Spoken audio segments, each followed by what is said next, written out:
The future of amphibious attack may consist of thousands of disaggregated manned and unmanned surveillance boats, armor-carrying connectors, minesweepers, and small attack vessels operating in tandem as the Navy and Marine Corps refine a new strategic approach and continue their pivot toward a new great power threat environment.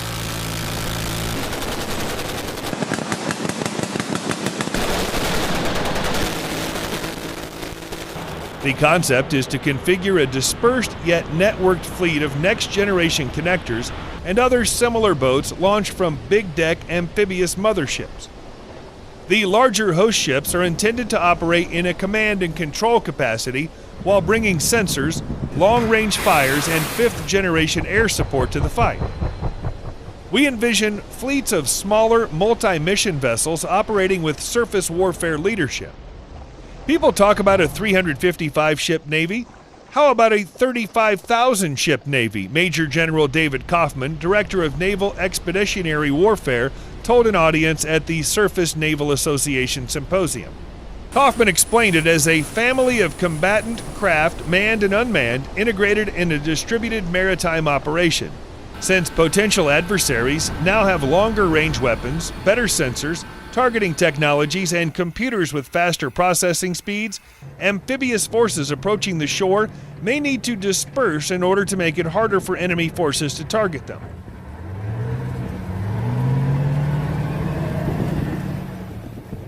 Therefore, the notion of a disaggregated yet interwoven attack force, less vulnerable to enemy fire, will be launched to hit multiple landing points to exploit enemy defenses. This does not mean we give up the bigs. It means we use them more effectively. They are a big part of our ability to project combat power, Kaufman explained. New ships such as future landing craft air cushions, unmanned surface vessels, amphibious combat vehicles, ship-launched undersea drones, and even newly upgunned PC boats are expected to empower the emerging strategy to introduce a new, more effective and lethal over-the-horizon ship-to-shore attack ability. Future landing craft air cushion replacements, such as now under construction Textron-built ship-to-shore connectors, are expected to figure prominently in these anticipated missions. They introduce an unprecedented ability to transport 70-ton Abrams tanks to war and bring an integrated suite of new technologies to amphibious attack missions. Execution of this new strategy is, depending upon the threat, also reliant upon fifth-generation aircraft, Kaufman said. The Corps F-35B, now operational as part of Marine Corps air-ground task forces aboard the USS Wasp and USS Essex, is intended to provide close air support to advancing attacks, use its sensors to perform forward reconnaissance, and launch strikes itself. The success of an amphibious attack needs or even requires air supremacy. Extending this logic, an F-35 would be positioned to address enemy air-to-air and airborne air-to-surface threats such as drones, fighter jets, or even incoming anti-ship missiles and ballistic missiles. The idea would be to use the F-35 in tandem with surveillance drones and other nodes to find and destroy land-based enemy defenses, clearing the way for a land assault. The entire strategic and conceptual shift is also informed by an increased sea-basing focus. Smaller multi-mission vessels, according to this emerging strategy, will be fortified by larger amphibious operating as sovereign entities at safer distances.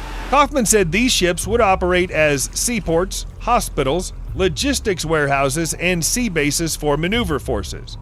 A 2014 paper from the Marine Corps Association, the professional journal of the U.S. Marine Corps, points to sea basing as a foundation upon which the Navy will shift away from traditional amphibious warfare. Sea-based operations enable Marines to conduct highly mobile, specialized, small-unit amphibious landings by stealth from over the horizon at multiple undefended locations of our own choosing, the paper writes. In effect, future ship-to-shore amphibious attacks will look nothing like the more linear, aggregated Iwo Jima assault. A Naval War College essay on this topic both predicts and reinforces Kaufman's thinking. The basic requirements of amphibious assault, long held to be vital to success, may no longer be attainable.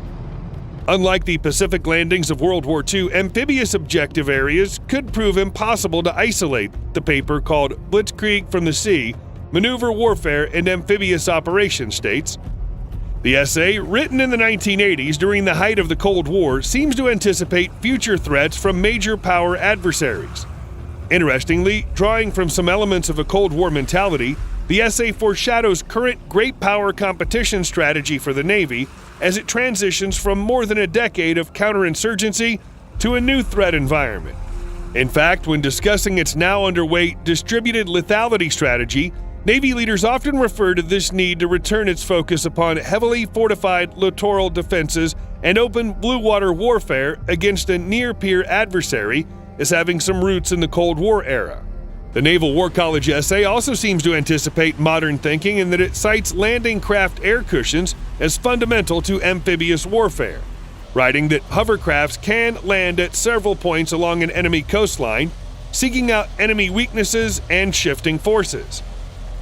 Landing craft air cushions can access over 70% of the shoreline across the world, something the new ship-to-shore connectors will be able to do as well. Designed with over-the-horizon high speed and maneuverability, these hovercraft are able to travel long distances and land on rocky terrain and drive up onto the shore. Referring to a more dispersed and disaggregated amphibious attack emphasis, the Naval War College essay describes modern attack through the lens of finding surface gaps to exploit as a way to bypass or avoid centers of resistance. Having a ship-to-shore connector, which can bring a heavier load of land attack firepower, weapons, and Marines, helps enable this identified need to bring assault forces across a wide range of attack locations.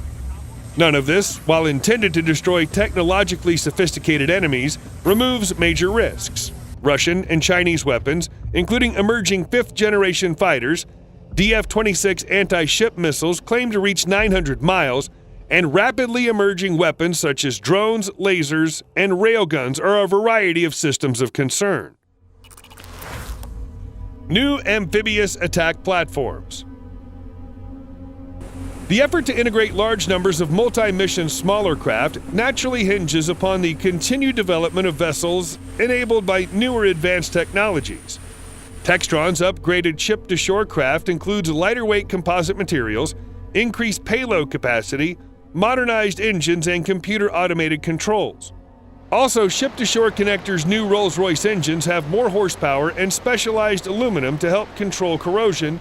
Textron engineers also say the Ship-to-Shore Connector is built with digital flight controls and computer automation to replace the traditional yoke and pedals used by current connectors.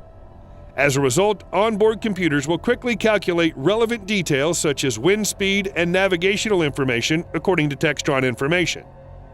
The Navy's 72 existing landing craft air cushions in service since the 80s can only transport up to 60 tons, reach speeds of 36 knots, and travel ranges up to 200 nautical miles from amphibious vehicles.